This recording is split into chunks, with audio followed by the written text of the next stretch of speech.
قرآن مجید میں محمد صلی اللہ علیہ وسلم نام چار جگہوں پر آیا ہے۔ اس فرمان الہی میں پہلا وما محمد الا رسول، دوسرا ما کان محمد ابا احد من رجالکم، سورۃ الاحزاب آیت نمبر 40، تیسرا وآمنوا بما نزل على محمد وهو الحق من ربهم، سورہ محمد آیت نمبر 2، چوتھا محمد رسول اللہ، سورۃ الفتح آیت نمبر 29۔ شرح میں اسی آخری والے موقع سے استشہاد کیا گیا ہے۔ اسی طریقے سے آپ کا نام احمد بھی قرآن کریم میں آیا ہے، جیسے کہ عیسیٰ علیہ السلام نے آپ صلی اللہ علیہ وسلم کی بشارت دی اور فرمایا کہ انہوں نے بشارت دی اپنے بعد آنے والے رسول کی جن کا نام احمد ہے، سورہ الصف آیت نمبر 6۔ پس آپ محمد صلی اللہ علیہ وسلم ہیں، آپ صلی اللہ علیہ وسلم کے والد عبداللہ ہیں، اور آپ صلی اللہ علیہ وسلم کے دادا عبدالمطلب ہے۔ عبدالمطلب آپ کا لقب تھا، حالانکہ آپ کا نام شیبہ تھا، اور آپ صلی اللہ علیہ وسلم کے دادا کے جو والد تھے ان کا نام ہاشم تھا، اور آپ قریش کے سادات میں سے سید سردار تھے، جس طرح خود عبدالمطلب بھی ان کے سرداروں میں سے تھے۔ اور ہاشم قریش میں سے ہیں، اور قریش عظیم قبیلہ ہے جو کہ عرب میں سب سے افضل، اور نبی صلی اللہ علیہ وسلم ان کے قاسم خاص میں سے ہیں، اور بنی ہاشم میں سے ہیں، اور جو بنو ہاشم ہیں وہ قریش کے خواص میں سے ہیں، اور افضل قریشی لوگ ہیں۔ ان کا نام فہر بن مالک تھا، اور یہ بھی کہا جاتا ہے کہ قریش النضر بن کنانہ تھے، جو کہ فہر بن مالک کے دادا تھے، اور قریش عرب مستعربہ میں سے ہیں، یعنی وہ لوگ جنہوں نے عرب میں بسنا شروع کیا اور وہاں کی زمین زبان سیکھ لی اور عرب بن گئے۔ چنانچہ ان کی زبان واضح اور فصیح بن گئی، اور قحطان میں سے سب سے زیادہ عربیت انہی میں پائی جاتی ہے۔ اسی لیے ان کے لیے کہا جاتا ہے کہ العرب العاربہ یا پھر العرب المستعربہ، اور یہ قوم اسماعیل بن ابراہیم خلیل علیہ السلام کی اولاد میں سے ہیں۔ اور ان عظیم نبی یعنی محمد صلی اللہ علیہ وسلم کو اقرا کے ذریعے نبی بنایا گیا، جو سب سے پہلے آپ صلی اللہ علیہ وسلم پر آیت نازل ہوئی، اقرا بسم ربک الذی خلق، اپنے رب کے نام سے پڑھو جس نے پیدا کیا، سورۃ العلق۔ اس کے ذریعے سے آپ صلی اللہ علیہ وسلم نبی بنے۔ آپ صلی اللہ علیہ وسلم کے پاس جبریل علیہ السلام آئے، جبکہ آپ صلی اللہ علیہ وسلم غار حرا میں تھے، اور یہ سورت آپ صلی اللہ علیہ وسلم پر تلاوت فرمائی۔ اس کے کچھ مدت بعد آپ صلی اللہ علیہ وسلم کے پاس وہ سورہ مدثر لے کر آئی، اور اس قول کے ذریعے سے آپ صلی اللہ علیہ وسلم رسول بنے کہ اے مدثر کھڑے ہو جاؤ، پس لوگوں کو خبردار کرو۔ اور مدثر کا مطلب ہے چادر یا لحاف اوڑھنے والے، کیونکہ اس کے بعد جو وحی آئی اس میں معاملات اور شدت اختیار کر گئے۔ جب آپ صلی اللہ علیہ وسلم پر پہلی وحی آئی تھی، اس وقت آپ صلی اللہ علیہ وسلم پر وہ مشقت گزری جس کی وجہ سے آپ صلی اللہ علیہ وسلم نے فرمایا مجھے چادر اوڑھا دو، مجھے کمبل اوڑھا دو، اس خوف کی شدت کی وجہ سے کہ جبرائیل علیہ السلام نے آپ صلی اللہ علیہ وسلم کو پکڑ کر بیچا تھا کئی مرتبہ۔ پھر کہا تھا کہ اقرا تم پڑھو، جو کہ تمہید تھی رسالت کے بار گراہ کو اٹھانے کے لیے اور اس کی عظمت کے لیے۔ چنانچہ پھر اللہ سبحانہ وتعالی نے فرمایا اس کے بعد کہ یا ایھا المدثر قم فانذر، یعنی تم کھڑے ہو جاؤ اور لوگوں کو ڈراؤ۔ اس کے ذریعے سے آپ رسول بنے، کیونکہ اللہ تعالیٰ نے لوگوں کو خبردار کرنے اور ڈرانے کے لیے یعنی اپنی رسالت پہنچانے کا یہاں آپ صلی اللہ علیہ وسلم کو حکم دیا۔ وربک فکبر اور اپنے رب کی تکبیر بڑائی بیان کرو، یعنی توحید کے ذریعے اللہ تعالیٰ کی عظمت بیان کرے۔ وَثِيَابَكَ فَطَهِّرْ اور اپنی کپڑے پاک رکھو، یعنی اس کا مطلب یہ ہے کہ اپنے اعمال کو شرک سے پاک رکھے، کیونکہ کپڑوں کو پاک رکھنا یہاں اس آیت سے مراد نہیں ہے، کیونکہ اس وقت نماز فرض نہیں ہوئی تھی۔ یہاں اس سے مراد اعمال کی پاکیزگی ہے، جیسے کہ اللہ تعالیٰ نے فرمایا اور تقوی کا لباس زیادہ بہتر ہے۔ سورۃ الاعراف آیت نمبر 26، یعنی عمل کو لباس کہا گیا ہے۔ وَالرُّجْزَ فَاہْجُرْ، رجز کو چھوڑ دو۔ سورۃ المدثر، رجز کا مطلب اصنام بت ہیں، اور اس کو ہجر کرنے کا مطلب اس کو چھوڑ دینا اور اس کے اہل سے یعنی شرک و مشرکین سے برات و بیزاری کا اعلان کرنا۔ آپ صلی اللہ علیہ وسلم اسی پر عمل پیرا رہے، 10 سال تک اللہ تعالیٰ کی توحید کی طرف بلاتے رہے اور لوگوں کو شرک سے ڈراتے رہے، اور انہیں اس بات کا حکم دیتے رہے کہ اللہ سبحانہ و تعالیٰ کے سوا ہر ایک کی عبادت کو چھوڑ دیا جائے، اور ان اصنام اور اوثان، ان بتوں وغیرہ کی عبادت کو چھوڑ دیا جائے، اور انہیں اس بات کا حکم دیا کہ اللہ تعالیٰ کو اپنی عبادتوں جیسے دعاؤں میں، اپنے نظر و نیاز میں اور اپنی قربانیوں میں خاص کر دیا جائے۔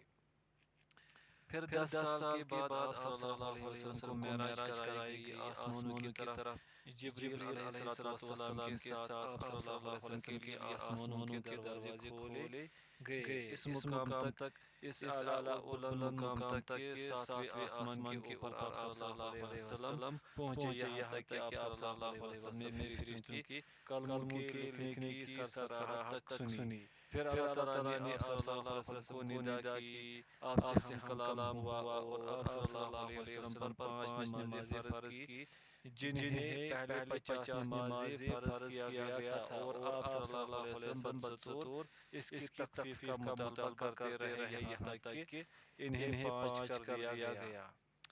اور اللہ سبحانہ و تعالیٰ نے فرمایا یہ تعداد میں تو 5 ہے، لیکن جو ام الکتاب لوح محفوظ ہے اس میں ان کی تعداد 50 ہی لکھی ہے، چنانچہ جس نے ان 5 نمازوں کی حفاظت کی اور انہیں ادا کیا تو اس کے لیے 50 کا ہی اجر لکھا جاتا ہے، کیونکہ اللہ تعالیٰ کے نزدیک ایک نیکی 10 کے برابر ہے۔ پس یہ احکام لے کر آپ صلی اللہ علیہ وسلم معراج سے واپس آئے، نازل ہوئے، اور 5 نمازیں شب و روز میں مقرر کر دی گئی، ظہر، عصر، مغرب، عشاء اور فجر، اور آپ صلی اللہ علیہ وسلم نے ہجرت سے قبل 3 سال تک مکہ میں ہی نماز ادا فرمائی۔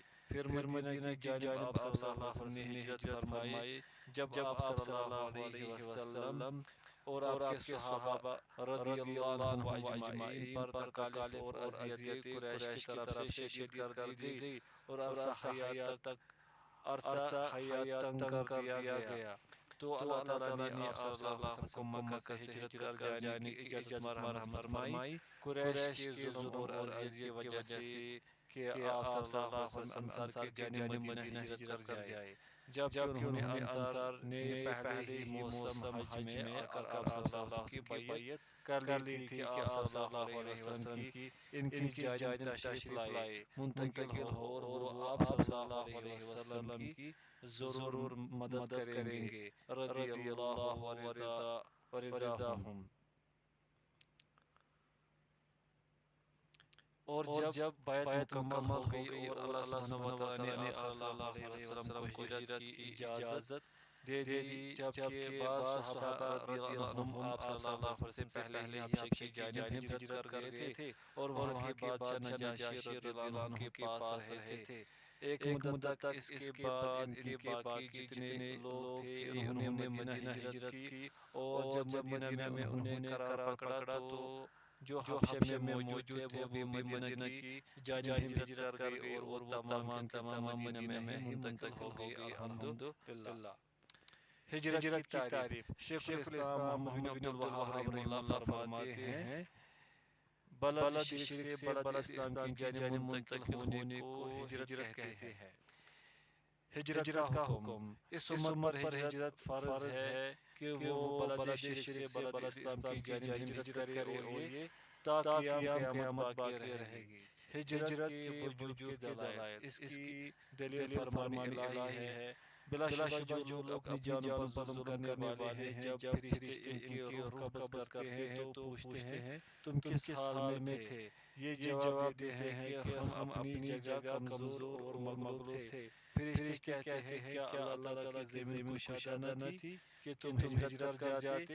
یہی لوگ ہیں جن کا ٹھکانہ دوزخ ہے اور وہ پہنچنے کی بری جگہ ہے، مگر جو مرد عورتیں اور بچے بے بس ہیں، جنہیں نہ تو کسی چارہ کار کی طاقت ہے اور نہ کسی راستے کا علم ہے، قریب ہے کہ اللہ تعالیٰ ان سے درگزر کرے اور اللہ تعالیٰ درگزر کرنے والا اور معاف کرنے والا ہے۔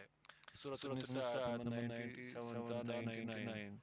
اور فرمان الہی ہے، اے میرے بندو جو ایمان لائے ہو، میری زمین بہت کشادہ ہے، سو تم میری ہی عبادت کرو۔ سورۃ العنکبوت آیت نمبر 56۔ امام بغوی رحمہ اللہ فرماتے ہیں، حاشیہ، آپ ابو محمد الحسین بن مسعود بن محمد الفراء الشافعی ملقب برکن الدین ہے۔